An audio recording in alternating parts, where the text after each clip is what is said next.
Hello, and a super warm welcome today for the Blunt Coach, another episode. And today is a very special one for me because I am, well, how do you say that? I'm hosting, I'm having with me, I'm sharing time and space with my beautiful, I call you friend, I call you ally. I definitely want to call you teacher as well, even though we have been working together the opposite way around. Exactly. And this is Rawad.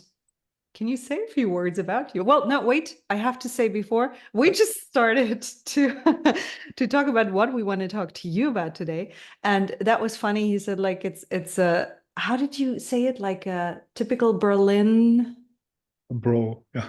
bro. Okay, Yeah. cool. So he's a typical Berlin bro, even though I doubt that because I think you're. I don't identify as one, but yeah. Okay, we already start out in a Berlin bubble way. Awesome. Rawad, I'm with you or following you kind of your work, your developments for how many years now? Can you recall? I think it was 2022, right? Yeah. Summer 2020. 2022. Yeah. Yeah. I So think two when, years now.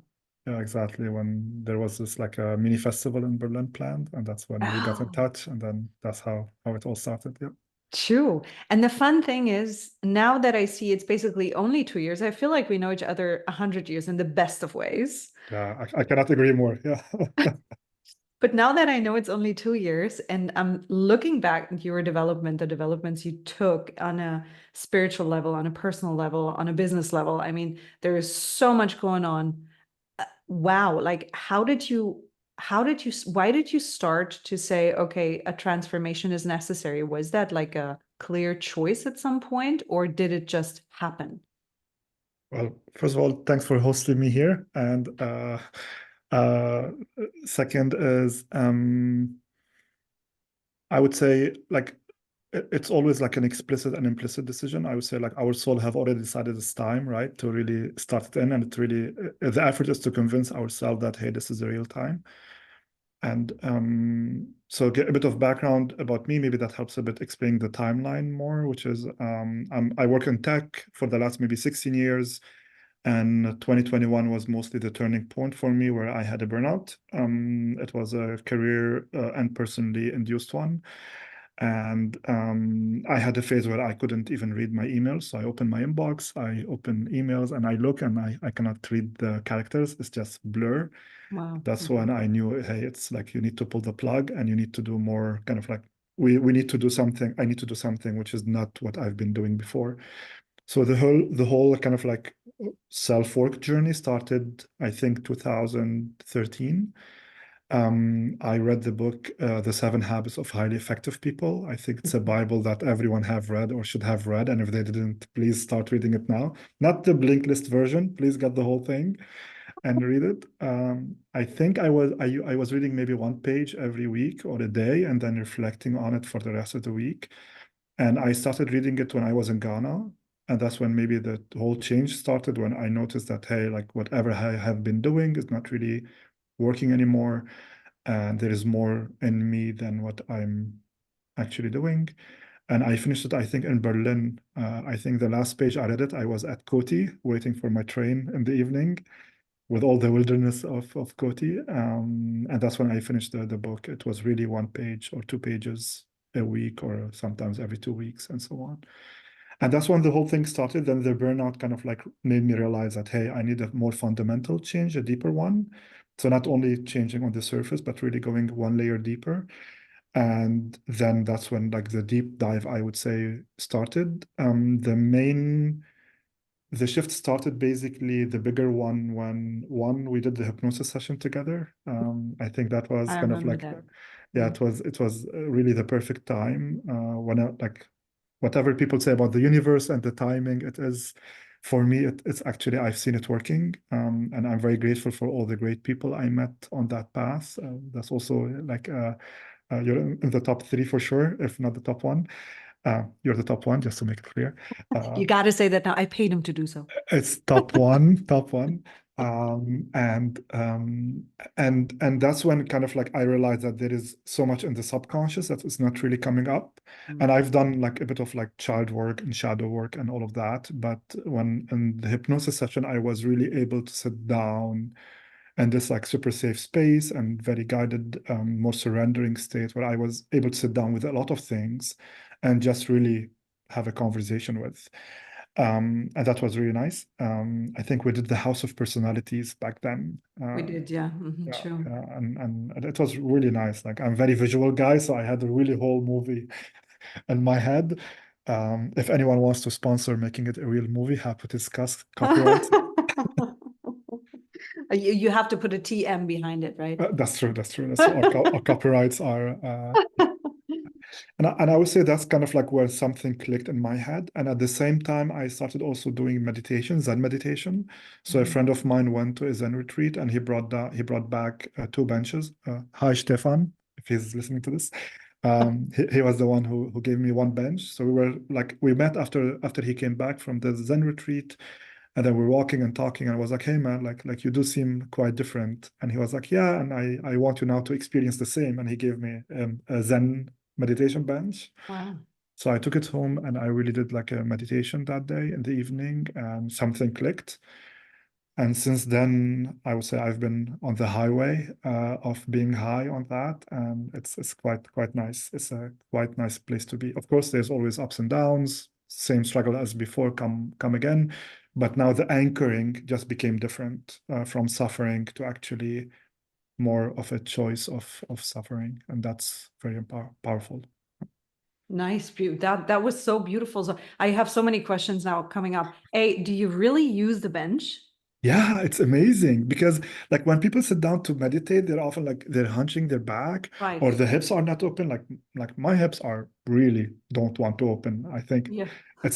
there's a reason for that, and like it's just Like like they the don't calf open. pipes. Exactly. And I have like this like really small angle, and it's really tough and annoying. So what happens that when we do that is that our consciousness just starts to focus on the pain, and Right. we get more identification with the pain rather than just being able to be an observer of the pain. And what happens with the bench that it's really super comfortable to sit on in a way that spine is straight, Hmm. and still there is no pressure on the knees or on the ankles or on the thighs or on the sitting bones. And that makes it really, really nice to meditate on. Happy to share a link to buy this in the, you can Man, share. you're on fire. It just works, right? All these small stuff that we have to sit down with, Yeah. there's really a lot of small things we can do in our life to really increase life quality by like to 70 or 80%. And Hmm. I think it's just difficult. So people say, oh, I cannot sit down and meditate for long because my knees hurt. Well, then just get a cushion. So I have a meditation cushion. I Right. have a bench I sit on, a really small one that helps me sit down straight. And it just works. It's amazing. I mean, in the end, it's a little bit like I've just came to that because I was thinking about you on the bench and I was thinking about myself on those benches, and all of a sudden a church came up in my mind. And even though I was raised as an atheist, nevertheless, like I love churches, and ever since, even when I was little, I used to go to churches when something was really, really painful, really bad. I used to go to church and be like, "Hey, I'm not trained to talk to you, but I will do anyways. Can you help me?" Right? And I remember those benches in church. I mean, they're not comfortable whatsoever. Nevertheless, they bring you into a state of like of a posture that is full surrender whilst being in full control in a way, right? 100%. Yeah, 100%. It's It's like, really this line between discomfort and comfort. And yeah, this is what we want to aim at, right? Because like today, we're often obsessed with comfort, that we are afraid of discomfort. yeah, And then this kind of like really brings the line a bit kind of like, hey, this is safe. It's not comfortable. It's not uncomfortable. It's a yeah. bit of this, a bit of that. Now sit down and observe the thoughts. And that's so beautiful. Yeah, it kind of forces you to come into the center, right? To acknowledge both sides of what is going on, and then really coming into the center. Otherwise, it gets really, yeah, uncomfortable or unbearable, whatever it is. Yeah, exactly. And this bench have traveled with me all over the place. Well, seriously. Yeah, so I always carry it with me whenever I travel. So it's a really small one, so it's this Yeah, big, and it has like really like legs that you can fold in, so it's yeah. portable. And all I need to do is just like it's like sitting in a Japanese seat, but lifted, so you have less pressure on the knees, less pressure on the hips, less pressure on the ankles, and it just Right. becomes you can really sit down. I think longest I've did was maybe 56 minutes or so, Wow. and Mhm. you really feel good. Yeah, the back is a bit stiff, but you stretch a bit, and you're as good as new. So. So, you have just made a sale. For $9.99 a month, you can get your bench now. Really? Now you've sold two.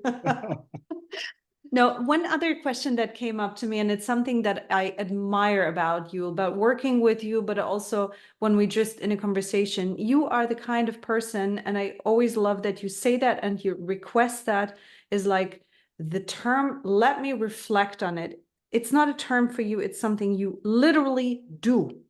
And you do it in so many different ways, and you're taking the time, you're taking the moment, no matter how pressured you are, no matter how deep in we were, for example, in a coaching session or whatever, when there was something that clicked with you, you always say like, okay, let me reflect on that for a while. And then you take yourself the time until you are good, or until you say, okay, I need you to elaborate a little bit more. And this is a quality that I've seen in a handful of people in my life. And I adore that so much. Have you ever been able to do that? Or is that something that came to you also through your path? No, that came in recently, especially after starting meditation. Because so what happens is usually like I was always trapped, at least in this, like I need to respond quickly. I need to respond quickly. One, like to be honest, one to just be like look smart. And just like act, hey, I know my shit, right? And then you have this like ego identification, right? And I think the book New Earth has really, like by Eckhart Tolle, has really like, I wouldn't say smart, like, so first of all, for listeners, S and I have different perspectives of ego. They're complementary, but also they're different. And I love that about our interactions. So what New Earth did for me was really bring this ego to the foreground in a very clear state. So before I was very afraid of it because I didn't know when I'm responding or my ego is responding. And this book really brought it to the foreground and say, hey, this is how ego looks like. Now I have a blueprint I can work with. And with that, then I realized that I often need some time to like let it go into my consciousness instead of just the ego, right? So the ego is quick reaction.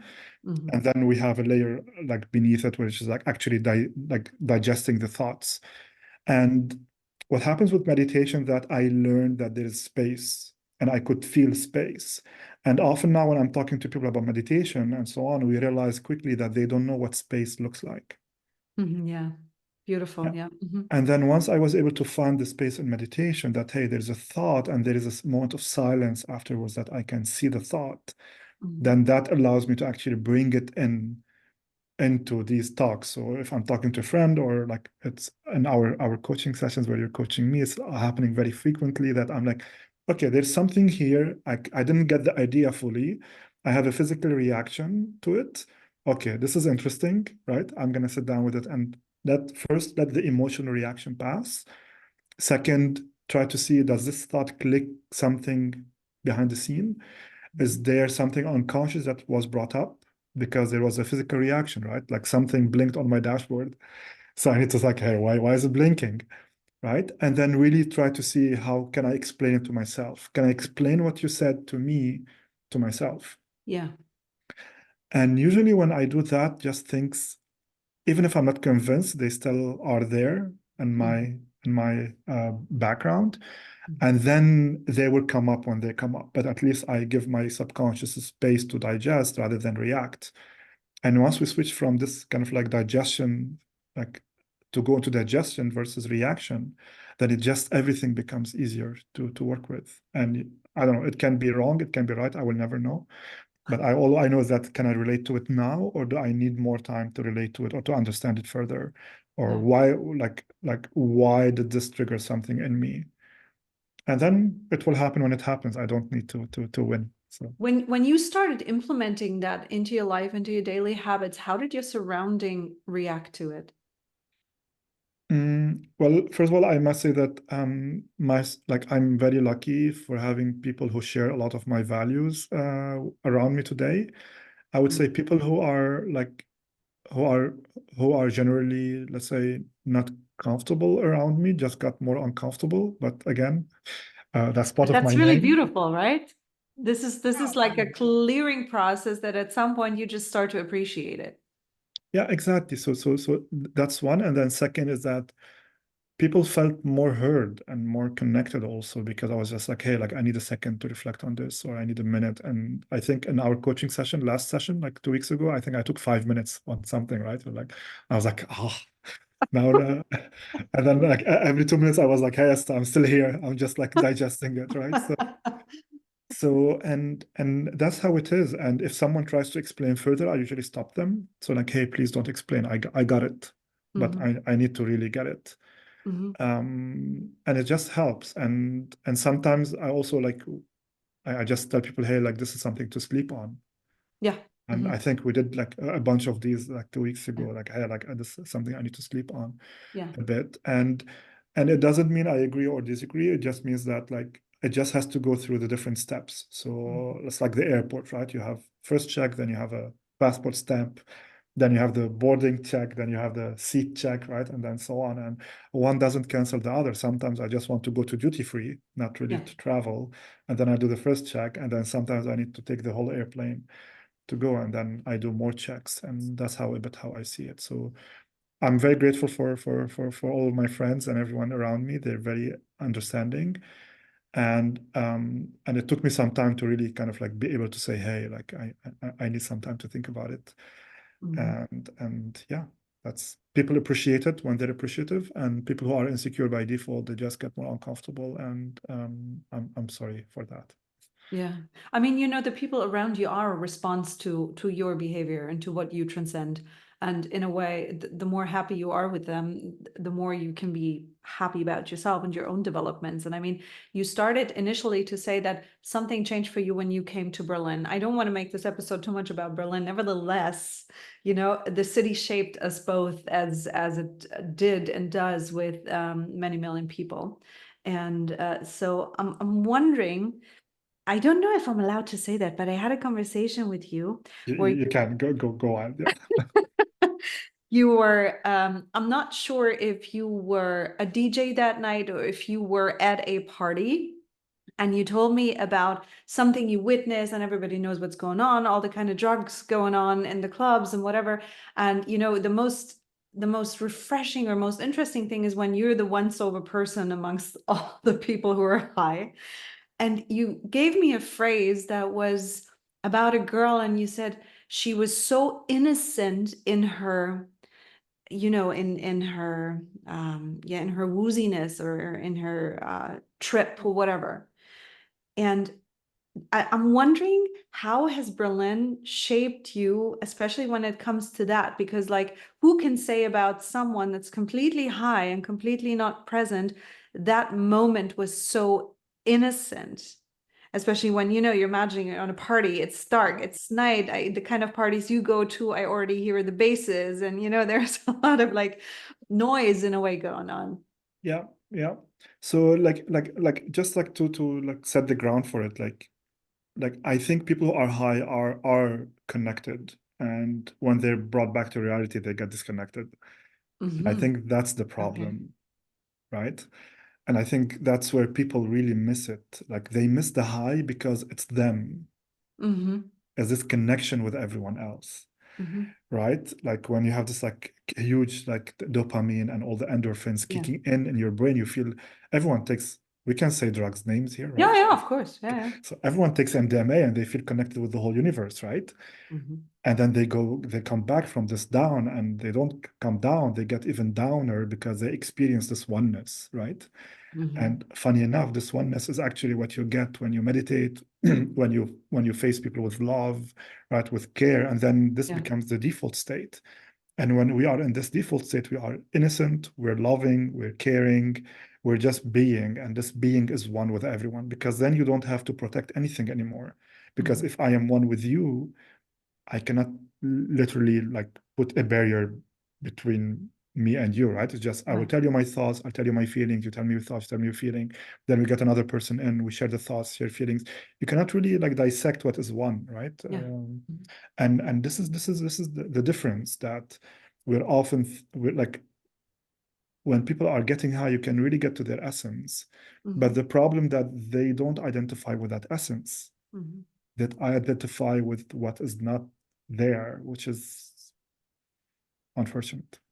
Right. And did that that conclusion, that understanding come to you in Berlin, or was it already there? Berlin. Berlin. I faced drugs here. Yeah. There's- Uh-huh. Interesting. Yeah, okay. yeah. So I was very innocent in my past endeavors. So like the craziest thing I did was smoking a cigarette, a normal one. Boy, Yeah, I know, crazy.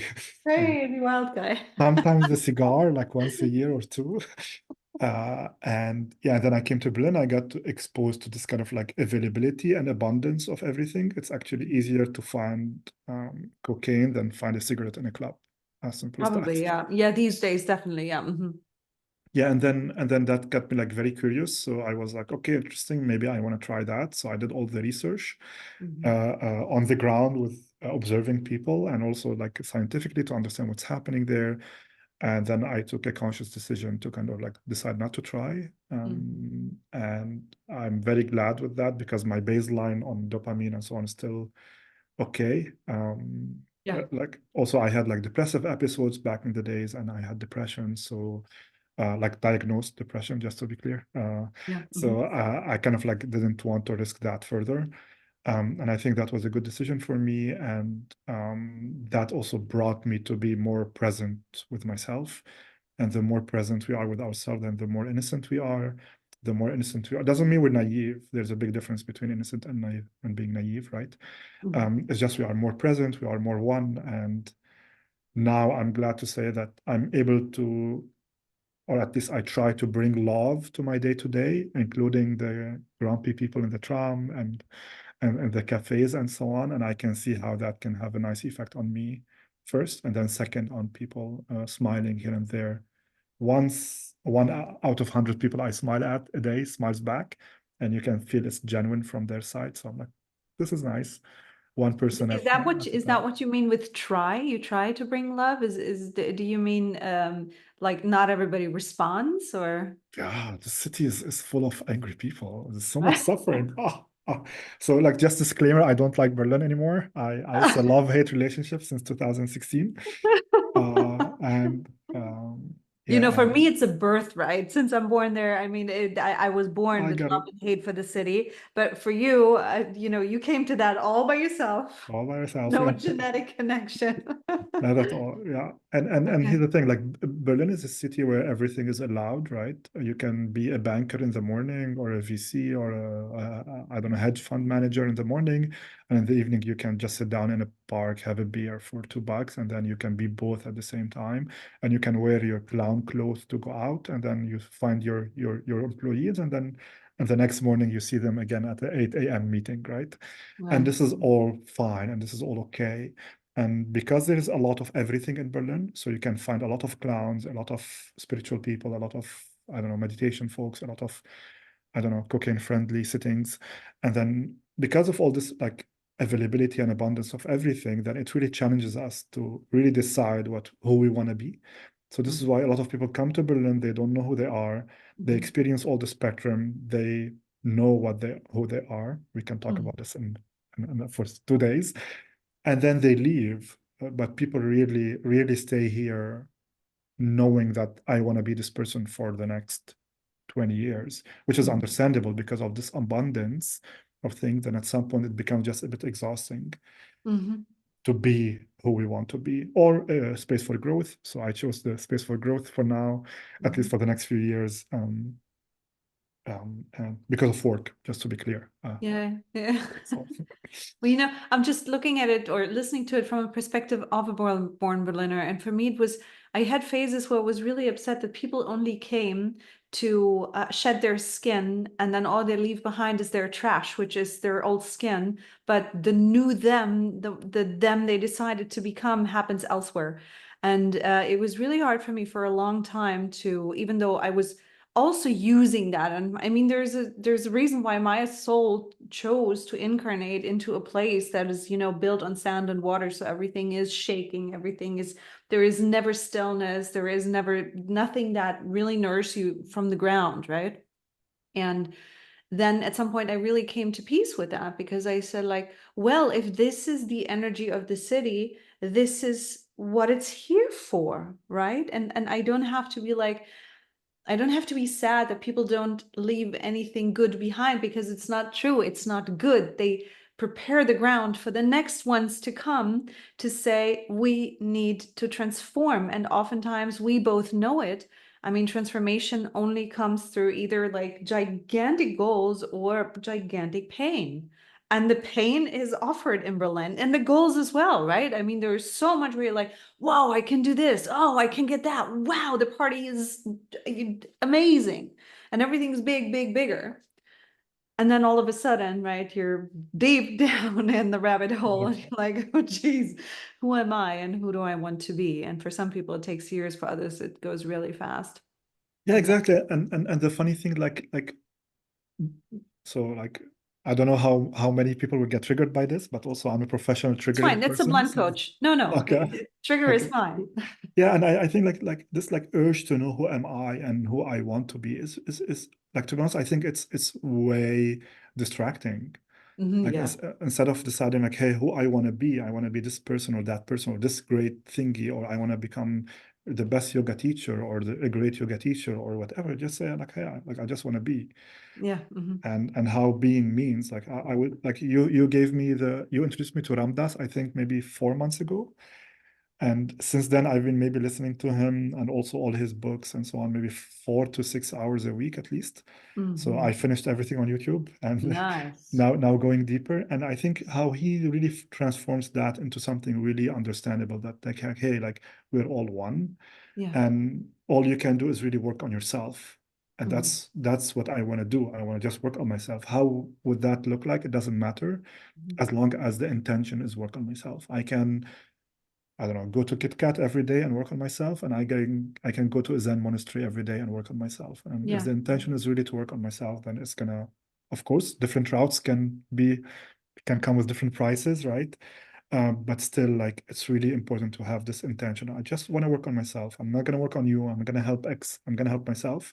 And Mhm. since we're all part of this collective consciousness, Yeah. then technically I can only do you a favor or do, I don't know, Daniel a favor or Daniela a favor Mhm. through working on myself, because we're one, and this is where I have control. I don't Yeah. have control over you and your day. I have control over what I'm doing and how I'm reacting. And all I can do is contribute on this and make sure, hey, if anything happens to the consciousness, it's Mhm. not through this door, hopefully another one. Absolutely. Um, Yeah. I mean, it's this is what I experience as well, that most people have the hardest time with detaching from the outcome. And this is also something that I was introduced to as in like a conscious thing through Ramdas.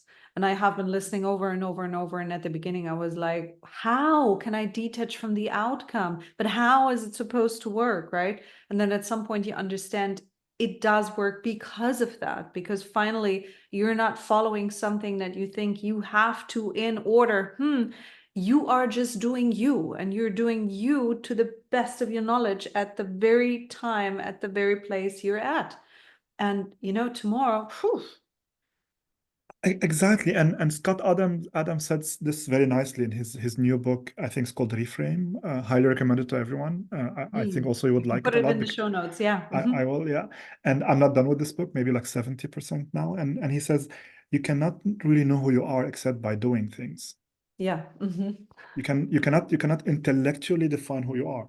You Yeah. can only define yourself by actually doing things. Yeah. And that can be doing pottery, that can be doing your job, that can be literally everything. And everyone like thinks, we had like so many people quit their jobs because like, I want to change myself. Great. Respect for the courage. I would say like there's so many steps you can do until you quit your job. I'm not saying stay at your job. I'm not saying don't quit. No, like if it's really draining, like fluff it, leave, right? But also like there's so many small things we can do. It's just like, I don't know, let's try a new music genre this week. I'm gonna go to a concert. Mhm. This is still a huge step for someone who's really struggling at work. Mhm. Or if I'm going to a concert every other day, I would say that I will do the opposite.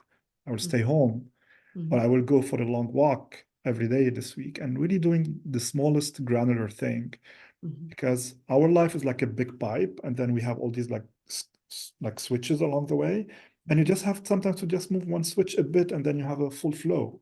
Yeah. It's not one big gigantic flow in the middle. Yeah. We have like infinite amount of switches, and all we have to do is just really focus on the next switch and Mhm. next switch and next switch. And that's it. And it's like, I wish I can tell myself like old me this, but it's really much simpler than I would have thought. And usually I'm a hard worker, smart worker, but at least a hard worker. I can easily throw 36 hours nonstop at my work and my job. But it's really, I wish I can tell that person that, hey, like it's really better to adjust these switches a bit. And it's much easier than I thought back then. Right, yeah. But do you really think it would be different if you could tell your back then you what you have learned today? No, No, no, it's all perfect, right? So, and I do deeply like, so what I faced recently, and is because I also work with others a bit regarding mental health and how right, to yeah, you really do. come back. And that was a bit result from my burnout, that I was like, hey, I got lucky. I met so many amazing people along the way, that really got me back on track. And like, kudos to you, and also to Lisa, in case she's listening. She was the first coach who really kind of like pulled me out of the hole I was in. Beautiful. And I don't think everyone is as lucky. And I want to be part of the, hey, if you escape the prison, now kill the warden and have all other prisoners escape. Yeah, So I'm trying to kind of like work with others. And what I found, that I can always now tell them stories of what I have faced and what was my solution. And they can find it more relatable than, hey, what do you think the solution is? yeah, Right? People don't want, like, yeah, they're stuck in a question for long. It's been on the intellect for a long time. They yeah, couldn't find their exit loop. This is where like a lot of people struggle with therapy and with different types of coaching. yeah. But actually they just want, how about you try ABCD?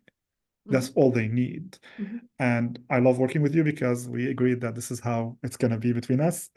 And also, like, a lot of people said like, hey, they were able to unstuck themselves also in therapy. So they tried ABC, went to Yeah, therapy, said, hey, I tried ABC, I got something unlocked. Now let's go to the next level.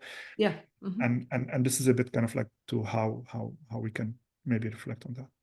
Well, in a way, it's a little bit like experience knowledge. And I feel like the experience knowledge is the one that actually becomes wisdom at some time, rather than the one that you just read about, right? That you just mentalize and you mentalize and you mentalize. And then you put one block on another, on another, on another. But, then it gets like really, really thin and really high. And it just crumbles very, very fast when, the knowledge that you have really experienced in your own presence, and in the presence of all the problems that are occurring in your life, is the one that is actually like a foundation, and you stand on that foundation, and it can crumble even when an earthquake comes. It's like, I'm sorry, it's the ground, right? It can be. 100%. Yeah.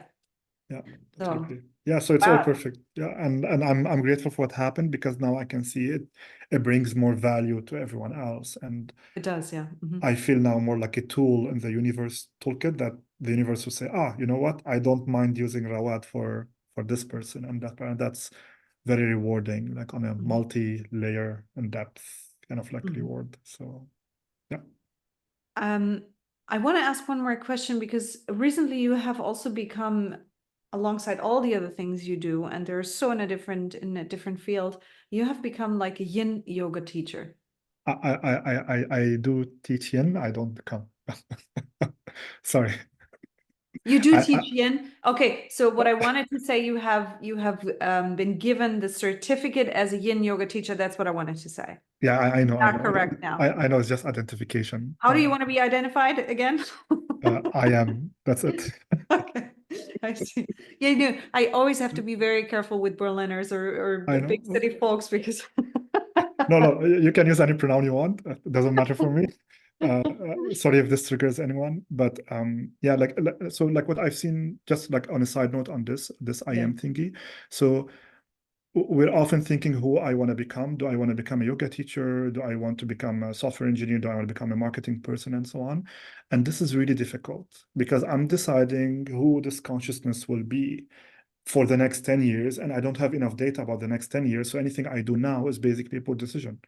As simple as that, right? But when I say I want to do marketing for the next 5 years, or I want to do Yin yoga teacher training, or I want to do, I don't know, whatever, singing, right, or acting, and so on, and then it becomes easier, because so if I can do it, I can stop doing it. But if I become, I cannot unbecome, right? Well, yes, but I want to, can I add a different perspective to that? Please do. Yeah, I love this. Yeah, please do. You know, when I look at the word becoming, it's just like you're coming a long way to be something, and to be something is always it's it changes with everything you do. Your being changes, and everything is just an addition to who you are. It's not locking you down. You don't have to be that person, that only that part of what you're learning for the rest of your life, but it's part of your being now, because you came the way to be this and that. And you could choose to stay a yoga teacher for the rest of your life, or you could just have gone the way to become a yoga teacher. In the end, it is part of who you are. So you're being a yoga teacher, but you're also being so much more, because you've also been trained to be a good coach. You've also been trained to work with the tech companies that you do. So it's for me, it's like everything that I've ever learned is part of me. Okay, so you And see it no as kind of one, like adding to the basket. I'm Yeah, filling my cup, got it. right? Okay. There is a lot of empty space in here, and I love that empty space. And the day that the space is full is the day that I will say, bye, guys, see you in the next round. Very And fair. Yeah. Yeah. you know, this is just how I see it, which is Yeah. why I kind of get it. I was always upset when people said, like, oh, she's an actress. I was like, well, yeah, I do acting. Of course, I am also an actress, because otherwise I wouldn't have gone into acting. Nevertheless, it's not the only thing I do. And at some point, it was like, well, I decide what I do, but it's still part of me. It's still who I am. Exactly, right? So you said I decide what I do. Definitely. But still, it's all me. Yeah, yeah, yeah. All me. 100%. Yeah. And Yeah. right. I So think we're saying the same thing from different angles, right? maybe, And yeah, yeah, I yeah. think they complement each other rather than contradict, but I like it. Yeah. Yeah. Yeah. Yeah. Yeah. So the question was me becoming a yin Yeah. yeah, The yeah. yin yoga teacher. I mean, yin yoga is, when okay, I don't want to go into putting you in a box. But how Yeah, put me in a box, it's okay. I'll escape. you could have chosen so many different styles of yoga. Why yin? Yeah. Okay. Cool. So I'll give a bit of story. So after the burnout, I really lost trust in my body.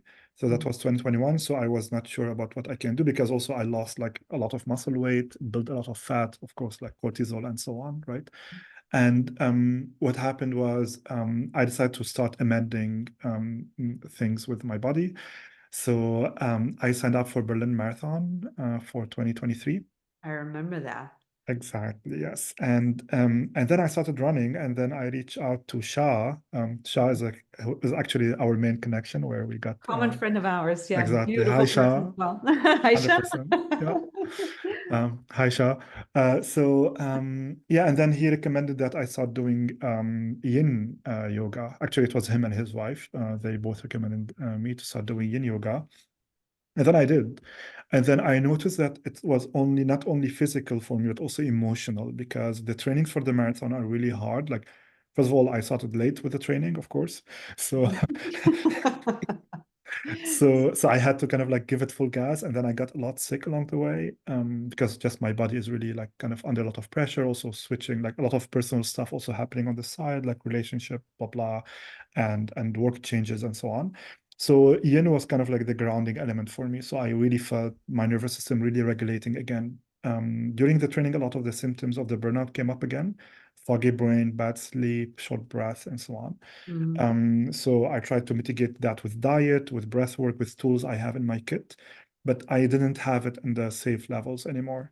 And with Yin, it really brought me back to the grounding. And the act of running is very yang. So it's very Yeah. active, a lot of energy. And Yin was kind of like the more kind of like, hey, the feminine is calming down and balancing it out. And I noticed a huge difference in my life. And thanks to also my teacher, Matea, I think I never skipped a class for 4 or 5 months. Mhm. She's a great teacher, by the way, if anyone wants to try Yin Yoga, also other styles. She teaches It's at many, Shala Studios, right? We're gonna put that 100%. in the show notes, because this Yes, is exactly. Shah Studio, and well, Shah and his wife together, they do that beautiful new studio, and they have two nowadays, I think, in Berlin, and we can highly recommend both of us. Yeah. 100%. You'll also find me there if you have any questions about the talk today. Exactly. Yeah. And yeah, and that really gave me the grounding. And that then I was like, okay, why am I grounded so much? Or getting more grounded. And then I started reading a bit about energies and feminine, masculine, blah, blah, blah, blah. Yeah. Without going into too much definition, at least my perspective of it is that we like each one of us has both. We need both to function. It's like this, like a rocket fuel. Rocket fuel, you need two fuels to start the lift off, and we need both to be there, very balanced in a good way. And then for, I don't know, for crazy stuff where we have to, I don't know, work 24 hours, then we're gonna use more masculine than the feminine, but we need both. And to be able, and if we want to rest, we cannot use the masculine to rest. We need to use the feminine, and then we need to get that. And the marathon training really put a lot of more masculine energy in my system. Yeah. And then Yin yoga and also meditation. I was meditating also a lot. Really brought up the feminine levels, and then I was able to have a normal combustion again. And that's why. And then I realized not a lot of men do Yin yoga. I think it's really important that men proactively invest in that, and also women invest in that a lot. We need this balance between energies. We cannot survive with one without the other. We cannot survive, and if the tank sizes are not similar, we cannot survive if we have, I don't know, 2 liters of masculine and 1 liter of feminine, or the other way around. And the tanks has to be full because they can get depleted very fast, especially with today's life. Like work is very like kind of hardcore. Relationships are hardcore. Seeing friends is hardcore, right? You have to plan everything, the project manager to see your friends. So all these type of things, we're never recharging our feminine. And I think, well, at least I hope I can bring that more, so more men can show up feeling also safe and feeling good about it. And also I don't have to be sometimes the only guy in a 25 people class. So yeah, that's why I decided to go further into that. Now you're the only teacher in a 25 people girl class. Yeah, I heard there's another like few teachers in Berlin, and last Wednesday we had more guys than ladies in our class, in the class. So yeah, I wasn't the teacher, but maybe when I start having an official slot, then that will work out. Beautiful. So I'm not going to go into, because I feel like that's a whole different episode, into why relationship and all the kind of things you listed up is hard. Hard is not bad, right? Hard means it's worth it, hopefully. Okay, that's a whole different episode. But I love that you're putting it out there. We have definitely more to speak about. Anything else that comes up for you, like from your path, not only saying the last 2 years, but from the moment that this is when your life really consciously changed, when you decided, I'll take it into my hands, and I'm gonna take new steps. I'm gonna define things for myself. Until now, where's it gonna go? You mean kind of like retrospective, or for the future? In a way, like where you are right now, looking back and now looking forward, because in the end, even though we cannot say what in the future comes, and we say like, do not attach, nevertheless, we look into the future, right? I mean, we are here, but our eyes are turning towards a future. So what is it you feel right now that you say is non-negotiable as next steps? Yeah, so it's called Sharpen the Saw. It's one of the 7 habits of highly effective people. It's one of them is sharpen the saw. So keep working on acquiring different skill sets and different talents to try things out and see what could work. I think also discussed this a bit in our last session, that hey, I'm kind of like this ensemble of different talents that make no sense. For example, I'm doing my Reiki, a Reiki training, and so on. I just finished Reiki level 2 last week. Hopefully, like the master, maybe somewhere. Thank you very much. So maybe like the Reiki master end of year or early next year, and then doing the like Yin yoga stuff, and then also I just finished the 200 hours Yang, just because I want to collect hours to get more credit. I will hopefully never teach Yang, but let's see, never say never. But and then I doing never wanted to teach Kundalini yoga, trust me. But here you go, right? Yeah, and it's really working on my like on my tools, and getting more tools and trying things out, and also the playful spirit, like especially with Reiki, it's so esoteric that like there's no way I can like translate this to my code stuff, right? But then also that makes me a great person to teach it to techies, right? Or tell techies, hey, this is where we have to let go, right? And I think that could just kind of give me more tool sets to play with, and it's supposed to say to play with, and there's no goal for it. So I'm just acquiring these tools to acquire them, and I let the universe guide me through when it's time. And if it's not, it's great for me because it's also making my life much better. And the outcome is about me and not about others. And it's really the outcome is just to acquire the skill set. Well, I have high hopes for you. Really, I'm Thank listening, and I'm always like, who's working with whom here? Rawad, I'm a client, and I I'm told very you lucky one. Yeah. I told you before, to me, you have this, and I hope it's okay that again, I say that like on camera and in the microphone, but you have this guru-ish behavior on you. Not only behavior, it's kind of like a foundation that you bring along. And I really hope you share that with the world more and more and more, because I just love listening to you, and I love working with you, and I love, having you as a friend. And I'm not gonna comment on this. Just thank you. Coming from you, it means a lot to me. And Shah said no gurus at Shala, so I'm sorry. There you go.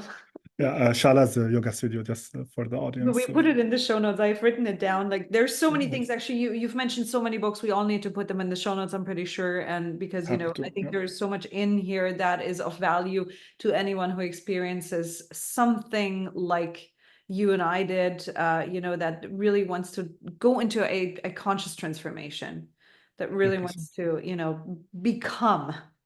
Exactly. And it's all about the word like conscious, right? Like it's Yeah. just about really bringing things from the background to the foreground. And the moment we do that, then things will eventually make sense. We don't have enough data points today to know how they make sense. They will make sense when they make sense. And if I remember my crying night, sometimes I was like, this makes no sense. Why all the suffering? And now in the coaching session, I can tell people, hey, how about you try this and this and this? Because you probably felt this and this at that moment. They're like, oh yeah, that's true. And then just kind of like not projecting, but rather than telling stories that can become very helpful. So now it makes sense. And then I'm grateful for that crying night. And I think this is how we end it, because I think that was really, really beautiful and insightful. And thank you so much for coming on the show. Thank you for And, inviting me. I'm very well, grateful. we have to talk about more. So you will probably be back. On my podcast next time. Oh, true. Oh, yeah. We swap sides. Awesome. Yes, Love that. Sounds good. Cool. So for Okay. right now, wishing you a beautiful summer, and take good care, and we speak soon. Same to you. Talk to you soon. And say hi to the doggo. I just saw the doggo passing by. So Doggo, he says hi. thank Everybody you. else, thank you so much for listening to The Blunt Coach, and we're back next week with a new episode. Bye-bye.